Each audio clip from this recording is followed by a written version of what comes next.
Si vous êtes nouveau sur la chaîne, n'oubliez pas de vous abonner et d'activer la cloche de notification. On commence.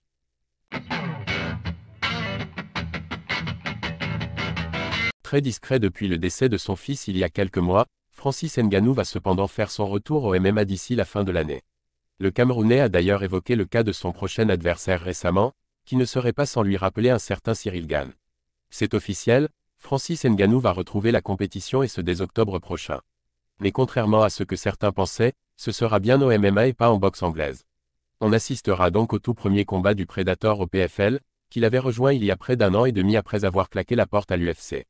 Mieux, on connaît déjà l'identité de son adversaire. En effet, ce dernier avait été déterminé il y a plusieurs mois déjà lors du tournoi PFL versus Bellator. Opposé à Ryan Bader, Renan Ferreira s'était imposé au bout de quelques secondes à peine et avait ainsi gagné sa chance de se mesurer à l'ancien champion des poids lourds à l'UFC. Le Brésilien est d'ailleurs son équivalent au sein de la fédération concurrente à celle de Dana White, ce qui promet donc un choc intrigant. La comparaison de Ngannou entre Cyril Gane et Renan Ferreira. Déterminé à gagner en hommage à son jeune fils qui s'est éteint en mars dernier, Ngannou ne prend donc aucunement cet affrontement à la légère et a étudié son adversaire en détail.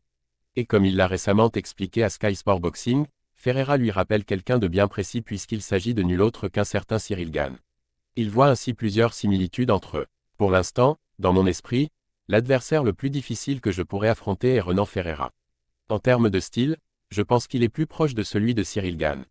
Il se déplace rapidement et tout ça. Ou alors, il est encore meilleur parce qu'il a une très longue portée et il sait comment l'utiliser. Il a des mains très rapides. Il est donc différent, c'est un adversaire unique, comme le sont tous les adversaires. Reste maintenant à répondre à une question cruciale. Que vaut encore le Camerounais dans la cage?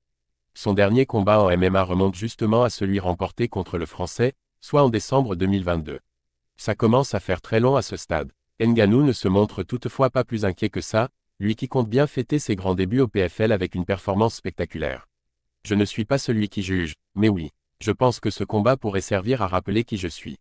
J'ai repris l'entraînement en MMA il y a 1 mois et demi. Je me sens bien, les arts martiaux mixtes sont le sport qui m'est le plus familier. Je m'y suis habitué, les souvenirs musculaires sont toujours là, vous y arrivez et vous avez l'impression de n'avoir jamais arrêté ça.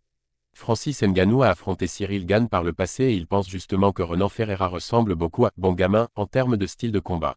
Ce qui veut dire que le Predator a déjà quelques idées en tête pour venir à bout du Brésilien.